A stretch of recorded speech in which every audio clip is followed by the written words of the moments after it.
देखिए,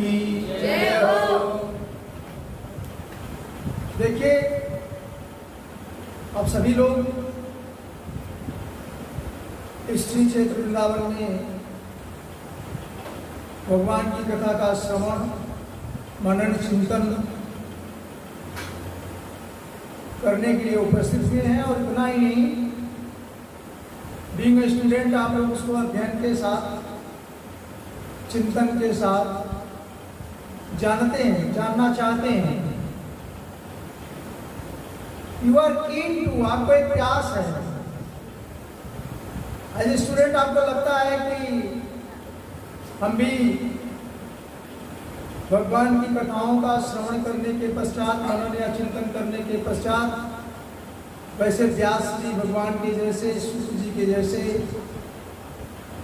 या सुखदेव जी महाराज के जैसे आपके कैरेक्टर्स हों, लक्षण आए, चिंतन हो, और उसी तरह से अपने पवित्र चरित्र को रखते हुए उसी परब्रह्म परमात्मा की याद में, उसकी कथा में या उसकी कथा का श्रवण करने के पश्चात अपने जीवन में उतारने। मुझे लगता है these are the motto of your life, जो आपके जीवन का उद्देश्य है, जिसलिए आप यहाँ आए हैं, जिसलिए अध्ययन करते हैं, जिसलिए चिंतन करते हैं, जिसलिए दिन रात मेहनत करते हैं। I think this is the your object and options. आपका उद्देश्य ये बना है, इज इट? ऐसा ही है कि नहीं? कैसे ही बस भजन करने आए, 2-4 महीने समय पास करके चले जाएंगे? आपके मन में ये लगता होगा कि जो श्रीमद् भागवत की कथा है, जो रामचरितमानस की कथा है, या जो भी पौराणिक कथाएं हैं, शास्त्रों की कथाएं हैं, हम उसको श्रवण करें, चिंतन करें, रिसर्च करें, और इस पूरे संसार में उसी बात को अपने मुखारबिंद से, जैसे कि किसी समय नारद जी ने किया उपदेश, किसी समय शुक जी ने, शुक्रदेव जी ने, व्यास जी ने, जितने भी ब्राह्मण से रहे हैं, ऋषि रहे हैं, या राजा के माध्यम से भी, और कुछ कथाएं तो आप सदुकड़ी भाषा में साधुओं से सुना, जैसे कबीर, सूर, तुलसी, इन सब से भी जो ग्रहण करते हैं। हम चाहते क्या हैं कि आने वाली पीढ़ी को, आने वाले समय में हम भी अपने लोगों को या इस समाज को या इस देश काल को उनके कल्याण के लिए दें। ऐसा ही है ना? केवल इसलिए नहीं कि सूत जी कह रहे हैं तो सूत जी अभी कहेंगे। जैसे हम लोग ट्रांसलेशन कभी बच्चों को पढ़ाते तो एक बार ऐसा होता था, क्या इस मॉनिटर में वो 6वीं 5वीं में कुछ गांव के टीचर उचर लिख देते थे, सीता बाजार जाती है, राम खाना खाता है। तो हम सोचे राम खाना तब से खा रहे हैं किस युग से? आज मैं समझता हूँ कि राम वही है जो आज खाना खा रहे हैं। तो इसका ये मतलब नहीं है कि एकदा जो एक बात है, एक बार वंस अपॉन ए टाइम, हम लोग इंग्लिश में पढ़ते थे, there was a king has 3 daughters, 4 sons, whatever is there। तो उसके 4 लड़कियां थी, 3 पुत्र थे, ऐसा सब सुनते थे कहानियों में। और वही आज हम लोग अपने डिलाइट, इंग्लिश लाइट में, न्यू लाइट में सब पढ़ते पढ़ाते हैं। मैं आपको छात्रों की वजह से बताना चाहता हूँ, और जैसे छात्र रहा, कभी अध्यापक हुआ, कभी आज समझिए व्यासपीठ के लिए प्रयास या चिंतन या कर्षण। तो ये परंपरा जो सदैव से आई है, सरस्वती की इच्छा से, जो ब्रह्मांड, जो विद्या के अधिष्ठात्री देवी हैं, तो शंकर भगवान विद्या काम शिवम यजे, विद्या और काम किसी प्रकार का हो, रजो सतो तमो, सारे गुण के अगर आपको इच्छा रखनी है, उसका प्रोपागेशन करना, उसको फैलाना है, तो शंकर भगवान की पूजा करने के लिए काशी वाराणसी की संस्कृति यही कहती है, विद्या काम शिवम, विद्या और काम की इच्छा करनी है। काम का मतलब किसी प्रकार के कर्म जो सतगुण, तम गुण और रजोगुण से उपस्थित हैं। आपको बिल्डिंग बनवा चाहिए, घर चाहिए, यश चाहिए, कीर्ति चाहिए, सब भगवान शंकर किया। और मोक्ष के लिए कुछ कहना नहीं है, जहाँ आप बैठे हैं उनकी आराधना करें, है ना? वो अंतिम चरण। लेकिन वो शुरुआत कहाँ से होती है? ये अध्यात्म से। इसी के चलते हुए जो कथा आती है, कथाओं के मैं एक छोटा सा वृत्तांत आपको सुनाना चाहता हूँ, आपके कथाओं से, पौराणिक से, शास्त्र से। आप अध्ययन भी कर रहे हैं और आप दुनिया को सुनाएंगे एज ए स्टूडेंट। और ऐसी गलतियों को जरूर, शास्त्र की गलतियों को निकालने का प्रयास करें, तो इसी का आप रिसर्च करेंगे। गलतियाँ जहाँ हो वहाँ ब्रेकर, सड़क पर ब्रेकर बने होते हैं ना, किस लिए? यह क्या चांसेस है? देयर में बी एक्सीडेंट और इट मे बी हैपन, से कभी हो जाए, हो सकता है। उसको रोकने के लिए शास्त्रों का अध्ययन जरूरी है और सही बातों को जानना जरूरी है। जहाँ सही गलत लगना शुरू हो जाए वहाँ ऑब्जेक्शन जरूरी है, उसे आप ब्रेक कर सकते हैं। गाड़ी चलते हुए ब्रेक लगता है ना, गाड़ी में ब्रेक जरूरी है। आप भी अध्ययन करते हैं, कथाओं को सुनते हैं और धारावाहिक देखते हैं, फिल्मों को देखते हैं, कहीं कुछ गलतियाँ होती हैं। तो आज हमारे समाज में ये जो ऋषि मुनि अध्ययन शास्त्र करने वाले महात्मा लोग उस पर ऑब्जेक्शन कर जाते हैं, प्रत्येक नहीं करते हैं। आपको भी ऐसे ज्ञान रहेगा तो करेंगे, नहीं तो ऐसे ही चलता रहेगा और धर्मशास्त्र कभी कभी धीरे धीरे पाखंडों से परिपूर्ण हो जाएगा, वो नष्ट होने की कगार पे आएगा। तो दिस इज आवर ड्यूटी।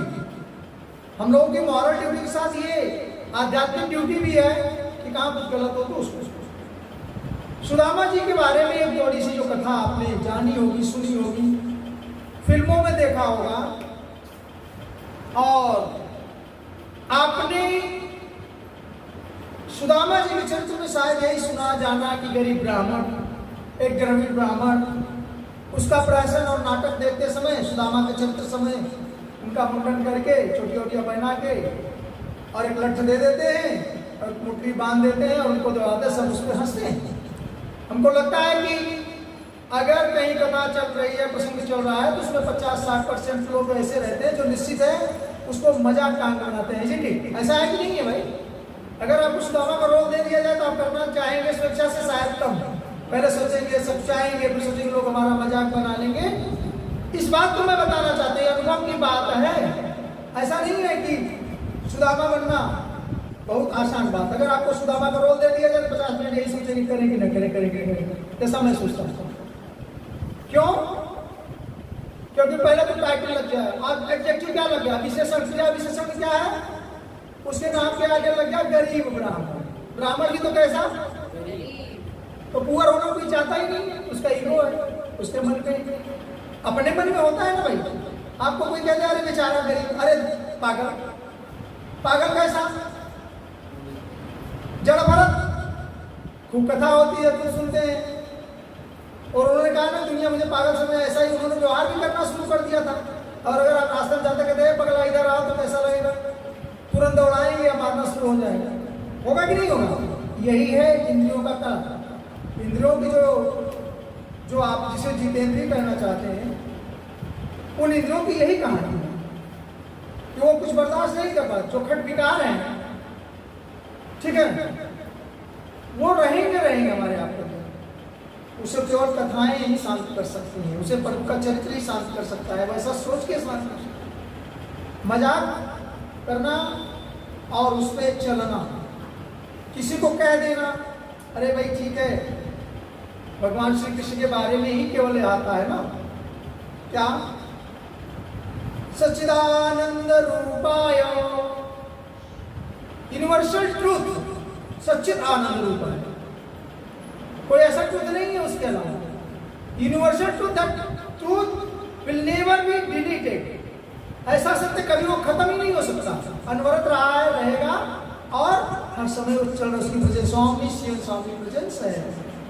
सच्चिद आनंद रूपाय विश्वोत्पत्त्यादि एवते, तो उसमें विश्व की उत्पत्ति भी है, उसका पालन भी है और उसका एंड ऑफ द लाइफ भी है। सारे प्रलय काल में वही रहता है। कौन? वो सच, नथिंग एल्स।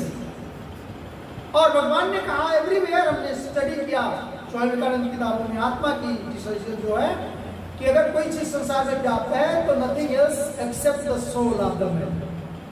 ये जो आत्मा है केवल उसी का अस्तित्व है और वही सत्य है, उसके अलावा कोई चीज का अस्तित्व ही नहीं है। बाकी सारी चीजें तो निर्मित है। जैसे इस मकान को बनाने में ईंटा, पत्थर, बालू, सीमेंट, जो चीजें लगी हैं, ये मकान बना है और जिन चीजों से बना है अंततः उसी में ये टूट ही जाएगा, श्योर, कुछ भी बचेगा ही नहीं। This is the what universal truth. यही कुछ नहीं बचता, यही प्रलय।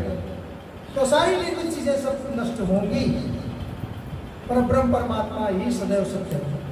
विश्वोत्पत्ति और तापत्रय विनाशाय। हाँ, हमारे आसपास कितने ताप हैं, दैहिक दैविक भौतिक, ये सब तो कहना तो थोड़ा सा आसान लग जाता है। जरा देखें, सुबह शाम तक 50 गलती किया होगा हम आपने, कुछ सोचा होगा, कुछ गलत सही कहा होगा, कुछ झूठे बोल दिया होगा। बच्चों से पूछिए, हम लोग टीचिंग करते हैं, क्या कर रहे हो, तो उधर से आवाज आती कुछ नहीं। और घर पे बच्चों से अगर क्या कर रहे हो, नहीं कुछ नहीं पापा, that is what the clear झूठ है ना। तो ये तापत्रय तो हो नहीं रहा है, तापत्रय का विनाश तो हो नहीं रहा है, लेकिन होता है दिस इज आवर हैबिट। ये इंद्रियों की कहानी है। तो तापत्रय विनाश आया श्री कृष्णाय वयम। अब श्री कृष्णाय वयम हुआ ब्रह्म संहिता का जो श्लोक है, जो ब्रह्मा जी ने द्वारा रचित है, उसमें है शुरुआत में कि श्री कृष्णाय जो आप कह रहे हैं, वहां उसको लिंक करिए। उस श्लोक में ब्रह्मा जी ने लिखा ईश्वर परमा कृष्ण,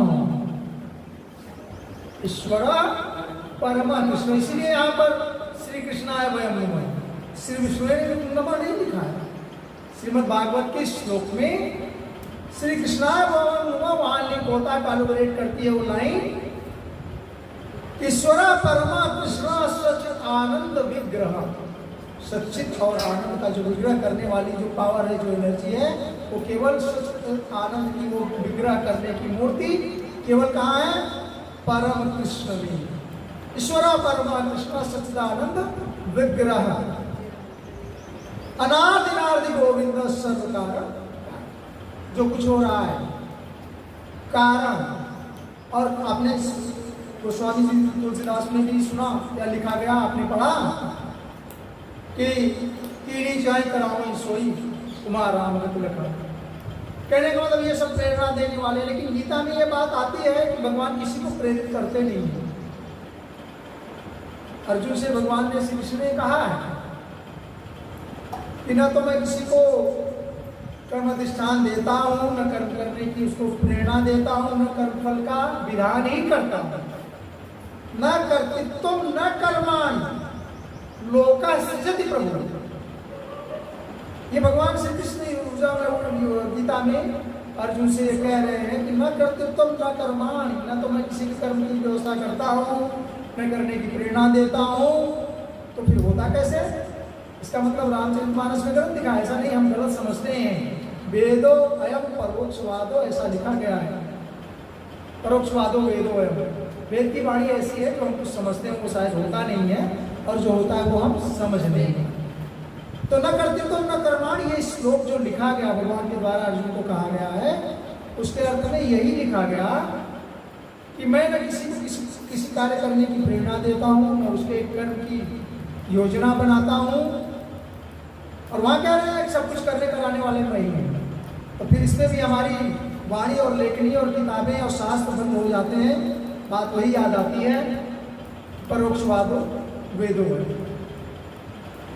वेदांत वेद की लाइनें परोक्षवाद अप्रत्यक्ष है, जिसे हम समझते हैं। और उसी की दूसरी लाइन लिखा न कर्म फल संयोगे न, और उसके फल कल जो कर्म का फल होता है उसका भी विधान मैं नहीं करता हूं। न कर्म फल संयोगे न स्वभाव वस्तु प्रवर्तते। जो आपका स्वभाव है, जो आपका चरित्र है, जो आपका जेनेटिक्स है, जो आपके मदर फादर से आया हुआ है, जो आप सोसाइटी में रहते हुए ग्रहण करते हैं दिन रात, चोरी चमारी अच्छी बातें कथा प्रसंग जो भी आपको बाहर से मिल जाता है, ये स्वभाव बनता है। ये जेनेटिक्स में लाइन आती है कि स्वभाव का निर्माण कैसे होता है, चरित्र का निर्माण कैसा होता है। तो ये आपके साइंटिफिक थियरी है, नेचुरल गुण है, इसको भगवान ने नहीं दिया, नेचर ने प्रस्तुत किया। माया जो प्रकृति भगवान ने रची है, उससे ये स्वभाव प्रस्तुत होता है। और भगवान और परब्रह्म परम पुरुष और परमात्मा और माया का दूर दूर का रिश्ता है, या तो माया की तरफ चलिए या ब्रह्म की तरफ चलिए। मानने का मतलब ये जो आप करते कराते हैं, ये स्वभाव वस्तु प्रवर्तते, ये आपके नेचुरल थियरी और स्वभाव की वजह से चलता है। आप समझ गए होंगे कि अगर हम गलती करते हैं और कहीं हमको दंड मिलता है, कई बार तो हम गलती करते हैं, भगवान को बता देते हैं, भगवान ने किया, भगवान के द्वारा हुआ, भगवान की उन्नति से हुआ। तो अगर आपको जेल हो जाए तब क्या कहेंगे? तब क्या कहेंगे? अगर आपको जो है फांसी पर चढ़ाना शुरू हो जाए तो क्या कहेंगे? अरे भगवान ने गलती कर दी। तब कह दीजिए भगवान की इच्छा से हो रहा है, ये ठीक होना चाहिए ना। बोलो सच्चिदानंद भगवान की।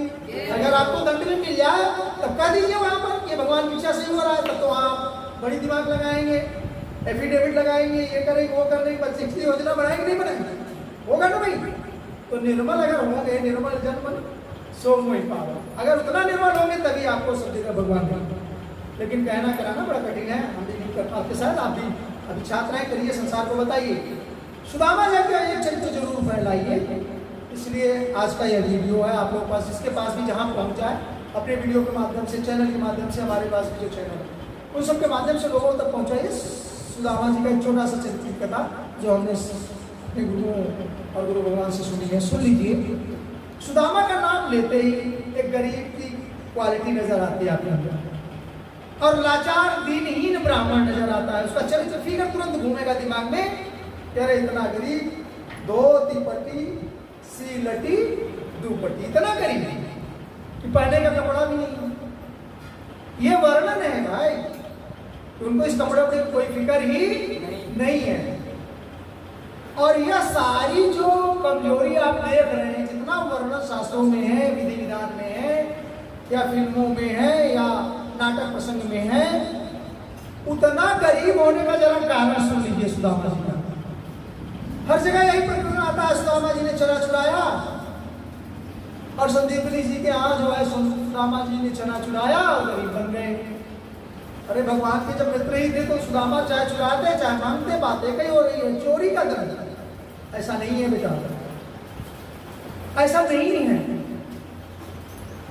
भगवान के नाम से कभी सुना कि आपने मेरा चना चुराया, या भगवान ने कभी इस श्लोक में कहा क्या कि तुमने चना चुराया इसलिए तुम्हें यह दंड है? नहीं। यह प्रकरण थोड़ा सा शुद्ध करना जरूरी है। एक बार की कथा है, मांडवक ऋषि के आश्रम में, कथा यहां से शुरू में ध्यान से लगा सुनिए, 10 मिनट में खत्म हो जाएगा। मांडवक ऋषि के आश्रम में, जो उनका आश्रम था, चोरों ने, कुछ चोर क्षेत्र में चल रहे थे, राजा के यहाँ चोरी किया, और राजा के यहाँ चोरी करने के पश्चात उनके जहां पर अन्नागार होता है, जहां पर अन्न वगैरह रखते हैं, उसमें से उन्होंने चने चुराए। अब चोर चना चुराएगा तो 1-2 किलो तो चुराएगा नहीं, जो 2-4 बोरे चुराए होंगे ले आए।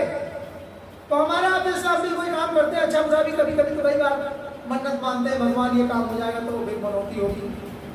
और आजकल क्या होता है, ये काम हो गया तो पार्टी होगी, शाम को वो रसगुल्ले बांटेंगे, टाफी होगी और पार्टी होगी, लिपकाम ठंडा। आज का पार्टी में बस यही सब है ना। तो ऐसे चोरों ने चुराया, और जब लाया तो भगवान को बताया भैया आज पार्टी होगी, मतलब कहने का मतलब उनको आज चढ़ावा चढ़ाएंगे। हमारे बचपन में लोग चढ़ावा चढ़ाते, कोई काम होता था तो अच्छा सफर हो जाता तो चढ़ावा चढ़ा देता, आज सफर होता है तो पार्टी होती शाम को बच्चों की, डीजे उजे बजता है, खेलते कूदते हैं, कुछ शराब वराब भी लेते हैं, घूमते भी है, कुछ मारपीट भी कर लेते हैं, रात में सुबह अस्पताल भी जाते हैं। तो ऐसे भी पार्टी। तो उस समय में क्या हुआ कि उन्होंने मन्नत मानी कि अगर मेरा ये भेद नहीं खुला तो चना की चोरी, राजा के आगे भाई दंड न मिला तो भगवान को चढ़ाएंगे। तो चोरों ने चोरी करने के पश्चात जब रास्ते में आए तो उसी आश्रम, मांडवक ऋषि के आश्रम में बहुत बड़ा देवी जी का मंदिर था। तो उन्होंने वो जो ले जाकर के कुछ 10-20 किलो चना चढ़ावा के रूप में चढ़ा दिया, बाकी शेष लेकर के गए। शेष क्या करते हैं, जैसे हम आप लोग भगवान को अगर मिठाई चढ़ाते हैं, पेड़ा रख देते हैं, बाकी घर ले आते हैं। अरे कभी कभी तो सोचते वैसे भी सुना देते हैं, तुलसीदास पंडित जी तुलसीदास डालो बस घर जाएगा। तो ऐसे चोरों ने किया। अरे भाई अगर इतना ही है तो खूब वहां उठा के चले आओ, लेकिन वो होता नहीं, अपने खाने की व्यवस्था हो जाती है। ये सही बात है ना भाई, भगवान की इच्छा से सब मिलता है, दैट इज फाइन। माया तो उन्होंने दिया ही आपको, आप उसमें आनंद लीजिए, सब कुछ कहाँ मांगते हैं, लेकिन समर्पण तो करिए पहले। तो चोरों ने समर्पण किया, वहां तक वो ठीक थे। उसके बाद वो लेके जब चले आए अपने, तो सुबह जब हुई है तो चना भाई चढ़ा, तो जैसे आश्रम होता है गुरुदेव के पास सारी चीजें प्रस्तुत कर दी जाती हैं। तो मांडवक ऋषि के सामने भी वो चना परोसा गया कि महाराज जी जैसे हम आप जैसे हैं ये सब सेवक। तो ये पहुंचे कि भगवान मांडवक जी गुरुदेव आज तो चना चढ़ाया गया है। अब गुरुदेव जी सोच रहे हैं कि रात को कोई चढ़ा के गया, हमसे संपर्क भी नहीं हुआ, चिंतन करते हैं। तो तत्वज्ञानी मांडवक ऋषि, कैसे तत्वज्ञानी, आपको एक कथा उससे पहले की थोड़ी सी बता दें, द्वापर युग से भी पहले। ये तो कथा संदीपनी की द्वापर युग में है, श्रीमद् भागवत की जब रचना उस काल की है। उससे पहले की भी मांडवक ऋषि, पहले ऋषियों के, अभी हमारे आप जैसे उम्र तो है नहीं, 100 साल 50 साल, हजार वर्ष लोग जीते थे। ये कथाएं सब आप जानते हैं, उसमें ज़्यादा जानने की जरूरत नहीं है। मुझे केवल मांडवक ऋषि के और सुदामा के चरित्र को लेकर भगवान को जोड़ना है, वो आपको बताना है और इसका आपको प्रचार करना है, क्योंकि मिथ्या प्रचार समाज में चल रहा है। उससे बेचारे ब्राह्मण जो है गरीब ही जाने जाते हैं, ब्राह्मण बेचारा जाना जाता है, ब्राह्मण दुष्ट जाना जाता है, ब्राह्मण चोर चंगा चना चोर समझा जाता है। नहीं, सुदामा जी चना चोर नहीं, विपत्ति चोर हुई है, आपको बता रहा हूं। तो मांडवक जी ने कहा, देखा तत्वज्ञानी, कैसे तत्वज्ञानी कि एक बार उन्होंने किसी प्रसंग में राजा ने उन्हें दंड दिया था, मांडवक जी को किसी प्रसंग में, और उस दंड में उन्हें मृत्यु दंड दिया गया था। तो जब मृत्यु दंड में यमराज उन्हें लेकर जाते हैं तो मांडवक जी ने प्रश्न किया कि भाई ये दंड मुझे क्यों इतना बड़ा मिला, मैंने कोई अपराध किया नहीं, इतना बड़ा दंड क्यों? तो यमराज जी कहते हैं कि आपने राजा की हत्या की और इसलिए आपको मृत्यु दंड मिला। मांडवक जी ने उन्हें यमराज जी को श्राप दे दिया। श्राप क्या दिया कि आपको, यमराज हैं, आप जीवन काल का एंडिंग पॉइंट है। यमराज भी भगवान श्री कृष्ण के रूप है, गीता में ऐसा श्लोक में है, 10वें अध्याय में सारी कथाएं आती हैं, सभा अध्याय का क्षेत्र है, पढ़िए, बहुत विस्तृत कथाएं हैं। तो यमराज को श्रापित किया मांडवक ने, क्या कि आपको संसार में मानव जैसे जीवन ग्रहण करके जाना पड़ेगा और भोगना पड़ेगा संसार कैसा होता है। और वही श्राप है किनको? यमराज जी को, जो द्वापर युग में किसके यहां जाते हैं? दुर्योधन के यहां, उनके चाचा विदुर का नाम सुना होगा आपने। ये विदुर जी जो आज आपको दिख रहे हैं द्वापर युग में, वो मांडवक ऋषि के शाप के द्वारा यमराज जो है उनको शाप मिला, वो विदुर बन के उपस्थित हुए। तो आप समझ सकते हैं, वो मांडवक ऋषि जो यमराज को भी श्राप दे सकते। उन्होंने देखा कि अरे ये चना, ये तो चुराया हुआ चना है, ये शापित चना है, इसमें तो श्राप का वेश है, इसमें तो अभिशाप लगा हुआ है। तो उन्होंने कहा अपने छात्रों को बुलाकर, जैसे आप लोग आश्रमों में क्या है, यहाँ पर वहाँ पर क्या है, आपके गुरुदेव होते हैं, शिक्षा देते हैं, आपसे काम भी लेते हैं।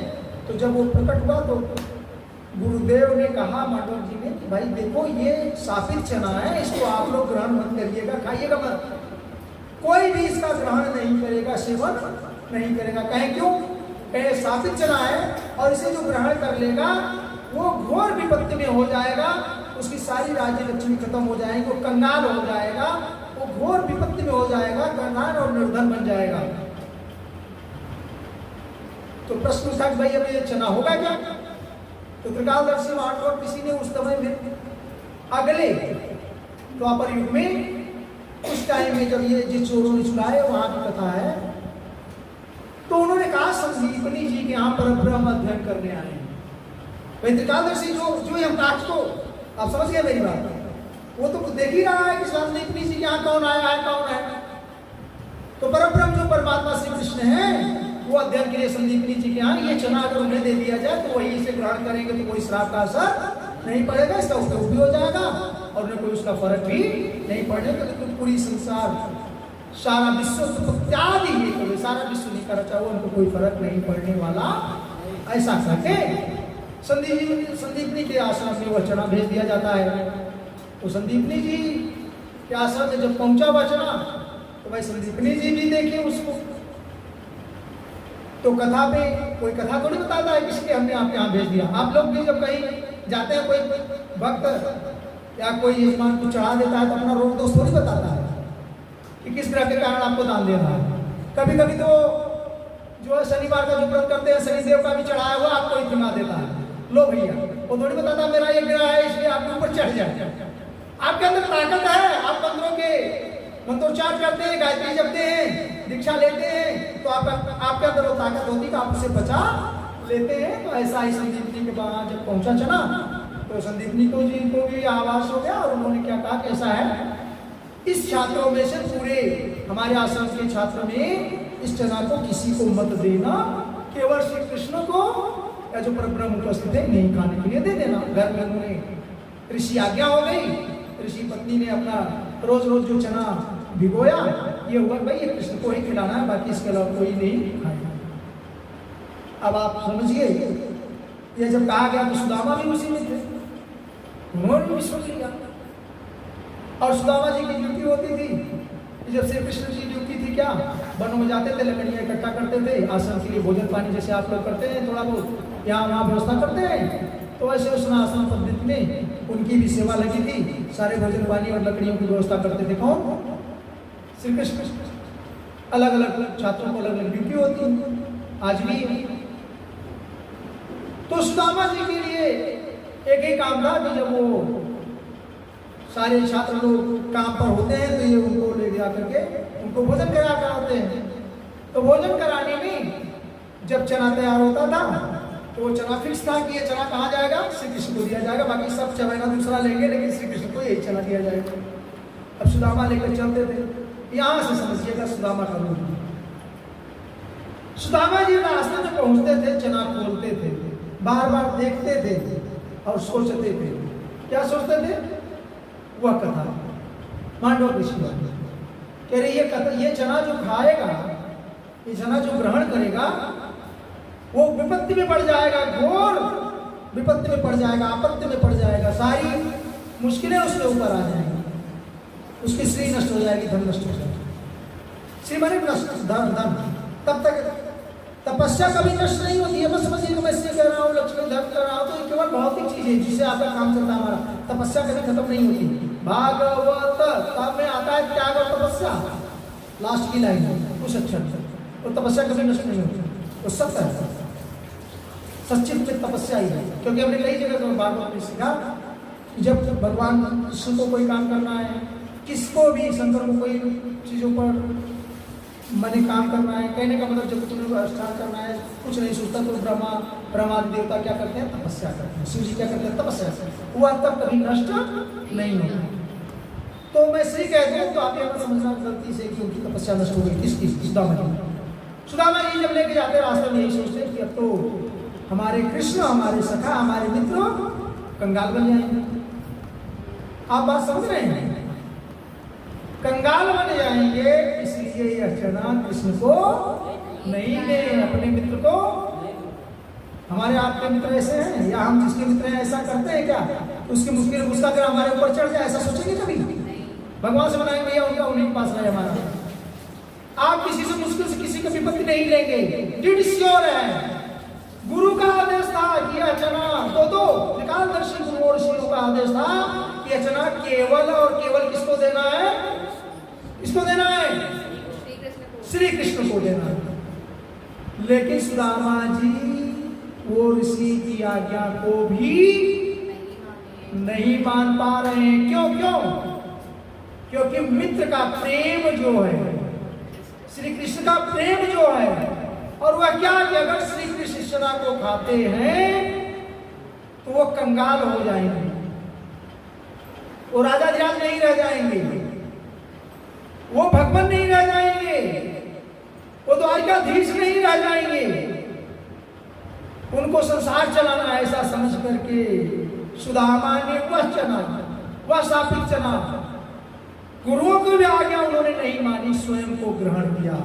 और ऐसा एक दिन नहीं, जब तक वो चना ले जाते थे उनको देने के लिए एवरी डे, दिन प्रतिदिन लोग कहते कुछ चना चुराया, कुछ खिलाया, नहीं खिलाया ही नहीं, सारे चना खा लेते थे। यहाँ तक उनके पूछने पर कि क्या कर रहे हो, तो वहां थोड़ा सा बोल जाते थे कि कुछ नहीं, ठंडक लग रही, कुछ नहीं, ऐसे ही है जैसे आप लोग क्या कर रहे हो, कुछ नहीं कर रहे, हमारे ही इतना काम करो तो भी बोलो कुछ नहीं, तुम बिजली भी बनाओ कभी साथ रास्ते में अगर पूछ लिया गुरु जी ने क्या कर रहे हो, बोलो कुछ नहीं। क्योंकि जानते हो गुरु जी का युद्ध तो होने वाला है, लेकिन वो गड़बड़ न कर जाए, डांट न दे, हमें रोक न दे, इसलिए सुदामा भी थोड़ा थोड़ा ऐसे बोल देते थे। इसे आप क्या कहेंगे? त्याग कहेंगे कि चोरी कहेंगे? भाई क्या कहेंगे? बोलिए यस। त्याग कहेंगे कि चोरी कहेंगे? तो क्या सुदामा चोर थे? क्या सुदामा चना चोर थे?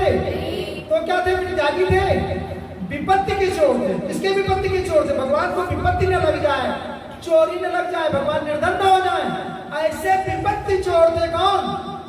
सुदामा। इसलिए बोले सुदामा भगवान की जय। उनकी तपस्या में सुदामा जी ने भगवान की जो विपत्ति जाने वाली थी उसी को चुरा चुरा के खा लिया।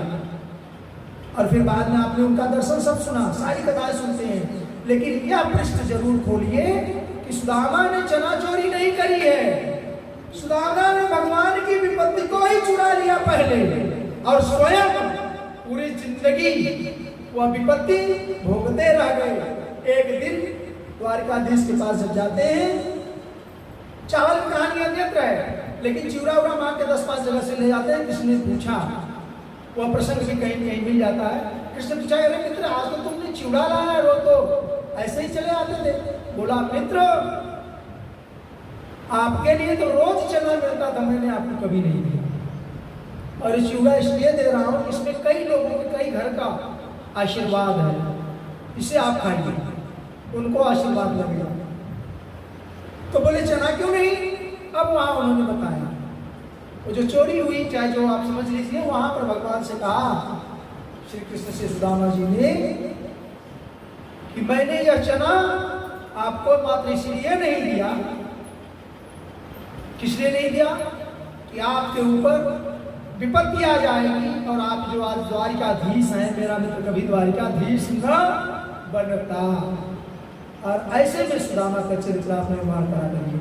इसलिए तत्पर सुदामा की कथा आने तक आपने बेचारा हीन दीन और झूठा मक्कार और चोर न गिने, न ऐसा समाज में संदेश जाने दें, कदापि मत जाने दीजिए। धर्म की रक्षा, धर्म और रक्षक रक्षिता, धर्म की रक्षा से हमारी रक्षा, आपकी रक्षा हो। इसलिए यह बात सुनी। और वही सुदामा जब आगे नवचारण कीर्तन में जैसी कथा से सत्यनारायण भगवान जो स्वयं विष्णु के साक्षात रूप है, जो भगवान परब्रह्म के हृदय से निकले हुए हैं, वो सत्यदेव, भगवान जी ने सत्यदेव भी कहते हैं। सत्यनारायण व्रत कथा में वह बात आती है, उन्हीं का नाम आगे चल करके विष्णु भगवान को सत्यदेव, शतानंद, ब्राह्मण जो हुए हैं अगले जन्म में। ये पुस्तक में सत्यनारायण व्रत कथा के श्लोकों में आता है कि लास्ट में कैसे हुआ, सारे वर्णन के बाद लास्ट में आता है सत्यनारायणम के चित सत्यदेवम तथा परे। इस सत्यनारायण को ही सत्यदेव के नाम से भी लोग जानते हैं। नाना रूप धरो भूत्वा सर्वेशापि सतप्रदः। अलग अलग रूप में भगवान कल्याण करने के लिए, जैसे आपने सुना, नाना रूप धरने के लिए, सबका कल्याण करने के लिए भगवान छिन रूप धरते भक्त के हिसाब से, जैसा जो चाहिए, जैसा जो मांगता है। और यही नहीं, ये आगे भविष्य में कथा के लिए भविष्य कलौ सत्यव्रत रूपी कलिकाल में यह जो सत्यनारायण व्रत की कथा है, भविष्य कलौ सत्यव्रत रूपी सनातन श्री विष्णुनाथ रूपम सर्वेशापि सत्पदम। कि भविष्य में इस कथा जो सनातन श्री सत्यनारायण व्रत की कथा का जहाँ से आगा हुआ है, जिसे आप कहते हैं, तो थोड़े आपके सारे इच्छाओं की पूर्ति हो जाती है। यह इच्छा की पूर्ति जो आप भौतिक इच्छा करते हैं, तो इसमें सकाम पंडित लोग संकल्प करा करके आपकी कथा सुना देते हैं, तो आपको ऐसा प्राप्त हो जाता है, इसमें कोई गलती नहीं है। और उसी लाइन में उसमें 19वें श्लोक में ये 5वें अध्याय में जो सत्यनारायण व्रत की कथा समाप्त होने को चलती है, तो 5वें अध्याय के उस 19 नंबर श्लोक में यह वर्णन है तब का सुदामा जी का। सुदामा जी का क्या हुआ फिर बाद? तो आगे लिखा सदानंदो महाप्रज्ञा सुदामा ब्राह्मणे अभूत। आगे चल करके वही सदानंद ब्राह्मण जो सुदामा है, ये सर्वप्रथम श्री सत्यनारायण व्रत की कथा इन्होंने ही सुना। कौन, किसको सौभाग्य मिलता है? सदानंद ब्राह्मण हुए। और सदा ब्राह्मण आगे चलकर तस्मिन् जन्म श्री कृष्ण धात्वा मोक्ष भवा, आगे चल करके सुदामा हुआ।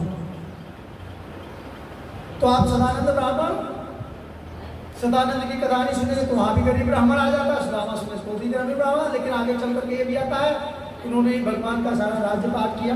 आपने सुदामा के लास्ट के चरणों में सुना है कि नहीं? भगवान ने जब उनके 3 मुट्ठी चावल खाए, उनको क्या क्या नहीं दिया।